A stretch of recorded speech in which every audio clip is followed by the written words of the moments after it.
আজকের বাংলা আর আগের বাংলা নয়, এবার ধর্ষণ হলে এনকাউন্টার বাংলায় বুঝিয়ে দিলেন শুভেন্দু অধিকারী। সব মিলিয়ে বাংলার যে কি হাল তা এবার সবাই বুঝে গেল। বাংলা এবার হার মানাবে উত্তরপ্রদেশকে। এবার ইউপির রাজ্য যোগী আদিত্যনাথের পথে হাঁটছেন শুভেন্দু অধিকারী। ধর্ষণ, খুন, এনকাউন্টার খতম। বাংলার পরিস্থিতি এমন যখন, এমনই সময় বিরোধীরা কি বলছে, বাংলার মুখ্যমন্ত্রী মমতা বন্দ্যোপাধ্যায়ের কি বার্তা, সব মিলে থাকছে আজকের বাছাই করা 20টি গুরুত্বপূর্ণ সংবাদ। দেখছেন সবার সেরা বেঙ্গল জব স্টাডি সংবাদ চ্যানেল। প্রতিনিয়ত সবার আগে লেটেস্ট খবর দেখুন এক ঝটকায়। এই মুহূর্তে ধর্ষণ কাণ্ডের সব থেকে বড় মোড় বারুইপুরে।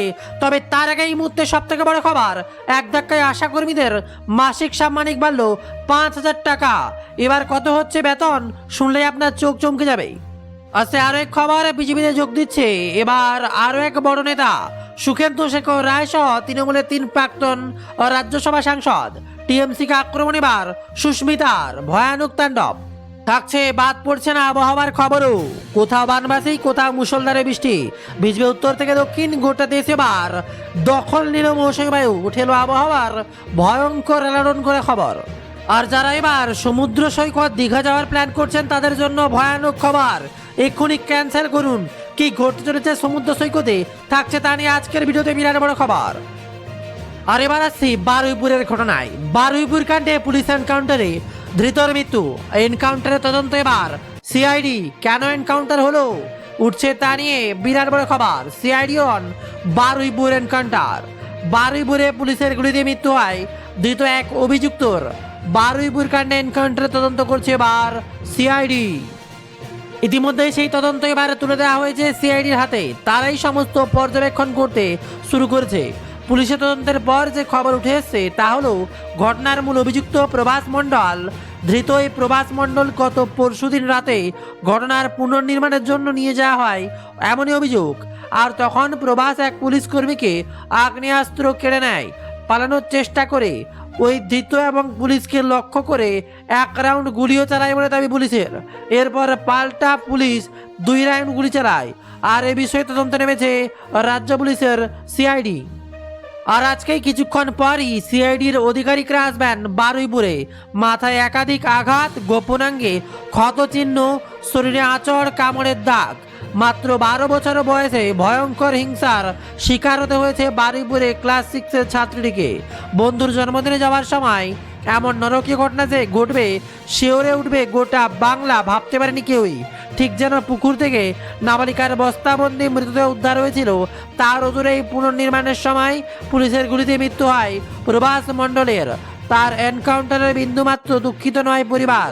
প্রভাসের পরিবার বলছেন, যেমন কর্ম তেমন পরিণতি। এমনকি তার মা তার মুখ দেখতেও নারাজ। এনকাউন্টারে মৃত প্রভাস মণ্ডলের মা সন্ধ্যা মণ্ডল বলেন, যেরকম কর্ম করেছে মারা গেছে, ওরকম দুষ্কর্ম করেছে, আমার কোনো আপত্তি নেই ওর মৃত্যুতে। কষ্টও নেই, দুঃখও নেই। ও যেরকম একটা মেয়েকে কষ্ট দিয়ে মেরেছে, সেও মরেছে।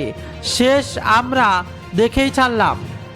আর অপরদিকে মৃত নাবালিকার বাবা বলেন, পুলিশের উপর পুরো আস্থা আছে, সরকারের উপর আস্থা আছে, ভরসা আছে। মুখ্যমন্ত্রীর কাল কথা দিয়েছেন, সেভাবে কাজ চালিয়ে যাচ্ছে। আমরা খুব খুশি, অত্যন্ত খুশি। মুখ্যমন্ত্রীর উপর ফুল ভরসা আছে আমাদের, পুলিশের উপর পুরো ভরসা আছে, ফুল ভরসা আছে। পুলিশ না থাকলে আমরা এত এগোতে পারতাম না। দোষীদের শাস্তি হোক, এটুকুই আমি চেয়েছি। দাদা ওই জিনিসটা খুব মাথায় রেখেছে। মুখ্যমন্ত্রী শুভেন্দু অধিকারী আমায় ভরসা দিয়েছে, দাদার উপর ফুল ভরসা আছে, বলেন নির্যাতিতার পিতা। আর এবার আসছি আসল ঘটনায়। পুলিশ সূত্রে খবর, মঙ্গলবার গভীর রাতে পুনর্নির্মাণের জন্য প্রভাস মণ্ডলকে নিয়ে ঘটনাস্থলে যান তদন্তকারীরা।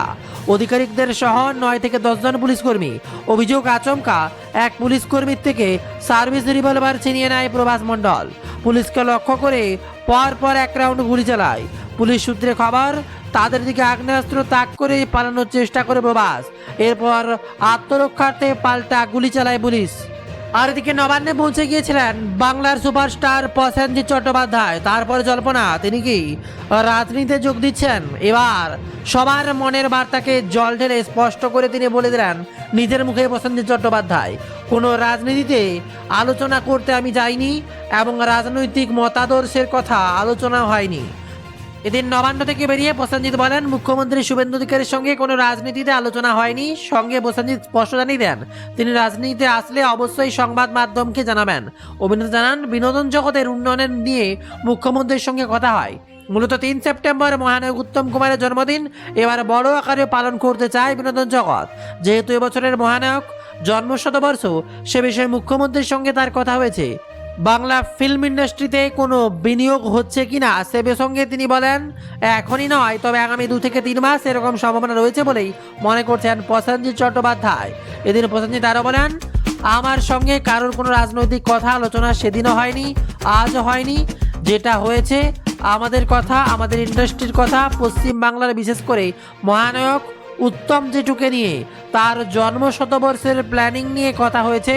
উত্তম কুমার আমার ইমোশন, আমাদের বাঙালির ইমোশন, এবং আমি মনে করি তিনি শুধু বাংলার নন, তিনি সারা ভারতবর্ষের।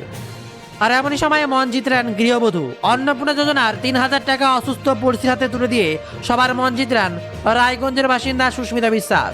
পেশায় গৃহবধূ সুস্মিতা শনিবার তার ব্যাংকের অ্যাকাউন্ট থেকে অন্নপূর্ণার প্রথম কিস্তি 3,000 টাকা পেয়ে তিনি সেই টাকা সরাসরি তুলে দেন পাশের বাড়ির অত্যন্ত অসহায় দীর্ঘদিনের অসুস্থ প্রতিবেশী শঙ্কর চক্রবর্তীর হাতে। সুস্মিতার স্পষ্ট কথা, আমার চেয়েও ওর ওই টাকাটার বেশি প্রয়োজন। আর এমনই সময় মমতাকে নিশানা শুভেন্দুর। বারুইপুর কাণ্ডে গণপিটুনিতে নিহত ইন্দ্রজিৎ মণ্ডলের নির্দেশ বলে জানিয়েছেন খোদ মুখ্যমন্ত্রী শুভেন্দু অধিকারী। আর তার উপর হামলাকারীদের কড়া শাস্তির নির্দেশ দিয়েছেন তিনি। অথচ একবারে উল্টো পথে হেঁটে দাঙ্গাকারীদেরই প্রতিবাদী বলে আখ্যা দিয়েছেন প্রাক্তন মুখ্যমন্ত্রী মমতা বন্দ্যোপাধ্যায়।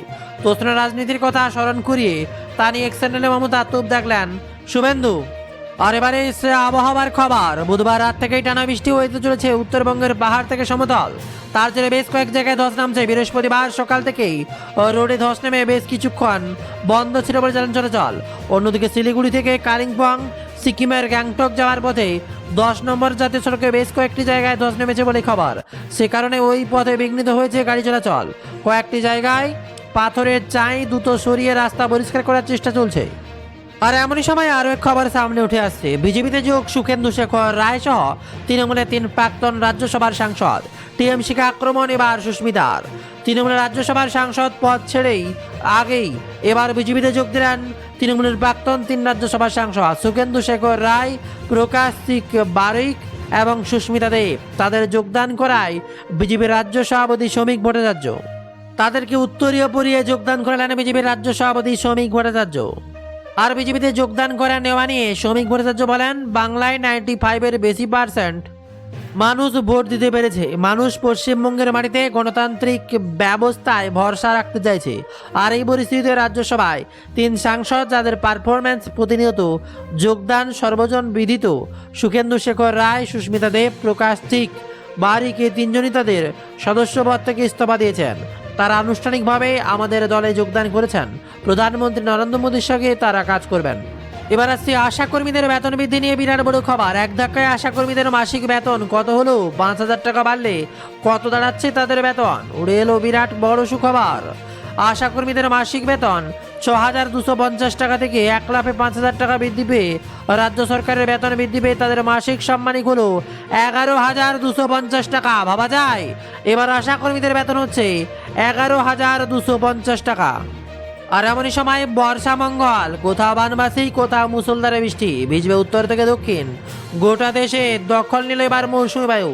বিরাট খবর, 2026 সালে 9 জুলাই গোটা দেশে দক্ষিণ পশ্চিম মৌসুমী বায়ুর প্রভাব সম্পূর্ণ হয়েছে, যা স্বাভাবিক সময়ের একদিন পরে। আন্দামানে বর্ষা 6 দিন আগে এলো কেরল, উত্তরবঙ্গ, দক্ষিণবঙ্গের স্বাভাবিক সময়ে বর্ষার আগমন ঘটেছে। এবার বিরাট বড় খবর, নির্ধারিত দিনের একদিন পরে বর্ষা মঙ্গলে সারা দেশে রাজস্থান, পাঞ্জাব, হরিয়ানার বাকি কিছু অংশ কাজ ঢুকে পড়েছে মৌসুমী বায়ু। দক্ষিণ পশ্চিম মৌসুমী বায়ু বর্ষা এখন ভারত জুড়ে। মৌসুম ভবনের ক্যালেন্ডার অনুযায়ী 8 জুলাই সারা দেশে কভার করবে মৌসুমী বায়ু। নির্ধারিত দিনের একদিন পরেই দেশ জুড়ে মৌসুমী বায়ু প্রবেশ করবে। এরই পাশাপাশি রাজ্যের 5 জেলায় ঝড় বৃষ্টির সতর্কতা। বজ্রবিদ্যুৎ সহ ঝড় ও বৃষ্টির হলুদ কমলা সতর্কতা। আগামী 2 থেকে 3 ঘন্টায় বজ্রবিদ্যুৎ সহ ঝড় বৃষ্টির সতর্কতা জারি করা হয়েছে। আর শুধু এতেই শেষ নয়, রয়েছে বজ্রপাতের আশঙ্কা। বাংলা জুড়ে এবার ভয়ানক তাণ্ডবের সামিল হচ্ছে। 2026 সালে দক্ষিণ পশ্চিম মৌসুমী বায়ুর অগ্রগতিতে বিভিন্ন পর্যায়ে সম্পন্ন হবে। 16 মে আন্দামান সাগর ও আন্দামান নিকোবর দ্বীপপুঞ্জে মৌসুমী বায়ুর প্রবেশ ঘটে। সেখানে বর্ষা স্বাভাবিক সময়ে 6 দিন আগেই পৌঁছায়। আন্দামানে বর্ষা প্রবেশের স্বাভাবিক তারিখ 22 মে। আর এমনই সময় চলতি সপ্তাহে দীঘা যাওয়ার প্ল্যান করছেন, তাহলে ভয়ানক বিপদ, ক্যান্সেল করুন। এবার সমুদ্র সৈকতে তোলপাড় উঠে এলো আবহাওয়ার বিরাট বড় খবর। যেখানে চলতি সপ্তাহে দীঘা ভ্রমণের পরিকল্পনা থাকলে একবারের আবহাওয়ার পূর্বাভাস দেখে নিন। উপকূলবর্তী একাধিক জেলাতে অতি ভারী বৃষ্টিপাত এবং অতি ভারী গভীর সতর্কতা জারি হয়েছে। সমুদ্র উত্তাল থাকার সম্ভাবনা, প্রবল বৃষ্টি, দমকা হাওয়া এবং জল জমার আশঙ্কায় পর্যটকদের সতর্ক থাকার বার্তা দেওয়া হয়েছে। হাওয়া অফিসের পূর্বাভাস বলছে, বৃহস্পতিবার সকাল থেকেই দীঘা সহ পূর্ব মেদিনীপুর জুড়ে শুরু হয়েছে লাগাতার বৃষ্টি, সেই সঙ্গে দমকা হাওয়া, উত্তাল সমুদ্র। দীঘায় আবারও পর্যটকদের জন্য জারি হলো সতর্কতা। বাঙালিদের কাছে উইকেন্ড কাটানোর অন্যতম প্রিয় ডেস্টিনেশন দীঘা এবার বর্ষায় ভয়ানক সতর্কতা জারি হয়েছে। তাই যাবার আগে একবার অবশ্যই খবরটি দেখে নেবেন। আর এছাড়া থাকছে আমাদের ওয়েবসাইট bengalJobStudy.in এ উল্লেখযোগ্য বেশ কিছু খবর। বিস্তারিত জানতে অবশ্যই আমাদের ওয়েবসাইট ভিজিট করুন। আর অবশ্যই ফেসবুক পেজও ভিজিট করতে পারেন। গুগলে প্রত্যেককে শেয়ার করে লেটেস্ট বার্তাগুলো জানিয়ে দিন। আমাদের ওয়েবসাইটের নাম bengalJobStudy.in। অবশ্যই কমেন্টে আপনার জেলার নামটি লিখুন, তাহলে আপনার জেলার খবর থাকবে আমাদের ওয়েবসাইটে। এবং যারা কমেন্ট করবেন, কোনো প্রশ্ন থাকবে, তাদের উত্তরও আমরা ওয়েবসাইটে লিখিত আকারে জানিয়ে দেবো। তাই ওয়েবসাইট একবার ভিজিট করে দেখে নিতে পারেন। আজকের ভিডিওর কমেন্ট বক্সে যারা যারা কমেন্ট করেছেন।